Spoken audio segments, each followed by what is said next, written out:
Assalamualaikum warahmatullahi wabarakatuh.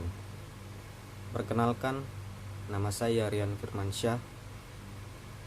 Saya adalah mahasiswa dari jurusan Fakultas Usluhuddin dan Humaniora, jurusan Ilmu Al-Quran dan Tafsir. Pada kesempatan kali ini saya akan membawakan sebuah pidato untuk menyelesaikan tugas bahasa Indonesia akhir. Bismillahirrahmanirrahim. Assalamualaikum warahmatullahi wabarakatuh. Yang saya hormati Ibu Fitriani dan yang saya banggakan teman-teman lokal IATC sekalian. Alhamdulillahi rabbil alamin, wabihi nasta'inu ala umurid dunya waddin, wassalawatullahi wassalamuhu ala khairi khalqi wa ala alihi wa sahbihi wa barik wa sallim ajma'in, amma ba'du. Pertama-tama marilah kita panjatkan puja dan puji syukur kita kehadirat Allah Subhanahu wa ta'ala yang telah memberikan kita rahmat serta karunia-Nya serta nikmat kesehatan yang berupa nikmat iman, nikmat Islam, sehingga kita masih bisa diberikan umur untuk hidup di dunia ini. Salawat serta salam tidak lupa kita curahkan kepada Nabi besar Muhammad SAW, kepada kerabat, sahabat, dan kita para pengikut beliau yang insya Allah istiqamah di jalan kebenaran hingga akhir zaman.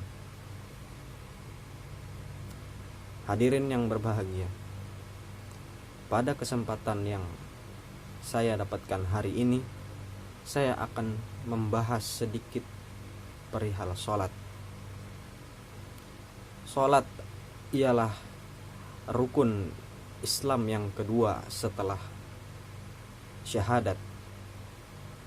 Mengapa ia ditaruh ke nomor 2? Karena ciri orang Islam adalah dilihat dari sholatnya. Orang yang tidak sholat adalah orang yang secara Islam dinyatakan kafir. Dalam surah Al-Ma'un ayat 4 dan 5 yang berbunyi, Fawailul lil musallin alladzina hum an salatihim sahun. Maka celakalah bagi orang-orang yang sholat, yaitu orang-orang yang lalai dalam sholatnya. Kata celaka di sini adalah orang yang meninggalkan sholat karena sengaja, dan dia dinyatakan secara kafir dalam agama karena ia telah meninggalkan sholat tersebut. Dalam sebuah hadis Rasulullah SAW disebutkan bahwa sholat adalah tiang agama. Maka barang siapa yang meninggalkan sholat, maka dia merubuhkan agamanya. Sholat terdiri dari 2 macam, yakni sholat wajib dan sholat sunnah. Sholat wajib terbagi lagi menjadi 5, yakni sholat subuh, sholat zuhur, sholat asar, sholat maghrib, dan sholat isya, yang terdiri dari rakaat yang berbeda pula. Sholat subuh dengan 2 rakaat, sholat zuhur dengan 4 rakaat, sholat asar dengan 4 rakaat, sholat maghrib dengan 3 rakaat, dan sholat isya dengan 4 rakaat. Di samping itu pula terdapat sholat sunnah, yaitu bisa disebut sholat sunnah rawatib yang dilaksanakan sebelum dan sesudah sholat wajib. Adapun sholat sunnah rawatib bisa kita laksanakan 2 rakaat sebelum sholat subuh, yang mana bagi siapa yang menjalankan 2 rakaat tersebut, maka dia lebih baik daripada dunia dan seisinya. Kemudian 2 rakaat sebelum zuhur atau 4 rakaat sebelum zuhur, maka dia akan dibangunkan di surga rumah 2 rakaat setelah zuhur 2 rakaat sebelum asar, 2 rakaat setelah maghrib, 2 rakaat sebelum isya, dan 2 rakaat setelah isya. Hukum dari sholat ini sendiri adalah wajib berdasarkan sholatnya. Jika sholat wajib maka hukumnya wajib, dan sholat sunnah maka sunnah.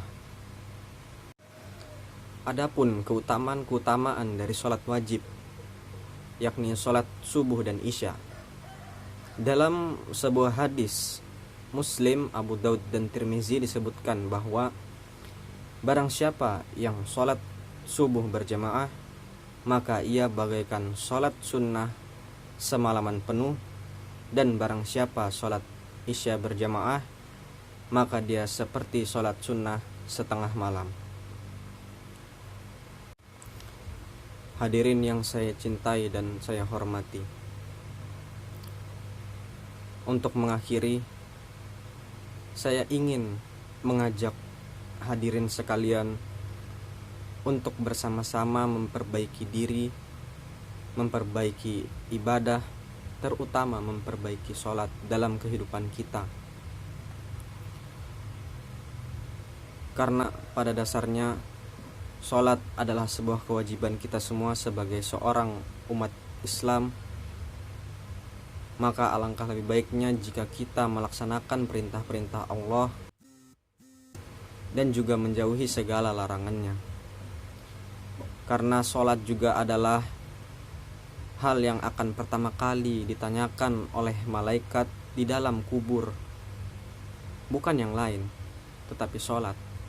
Maka marilah kita bersama-sama memperbaiki diri kita, memperbaiki sholat kita, agar kelak di akhirat kita dapat selamat dari siksaan api neraka, dan juga bisa mudah ketika ditanya oleh malaikat, kita tidak gagap, kita tidak kesulitan untuk menjawab pertanyaan-pertanyaan malaikat, karena kita telah menjaga sholat kita dengan baik. Hadirin yang berbahagia, mungkin cukup sekian pidato yang dapat saya sampaikan. Semoga dari pidato yang telah saya sampaikan tadi ada manfaat atau ibroh yang dapat diambil untuk memperbaiki kehidupan kita di hari-hari selanjutnya, dan semoga kita semua menjadi manusia yang dilindungi oleh Allah Subhanahu wa ta'ala di dunia sampai di akhirat kelak. Amin. Bila ada kesalahan dan kekurangan mohon dimaafkan. Wabillahi taufiq wal hidayah waridho wal inayah. Assalamualaikum warahmatullahi wabarakatuh.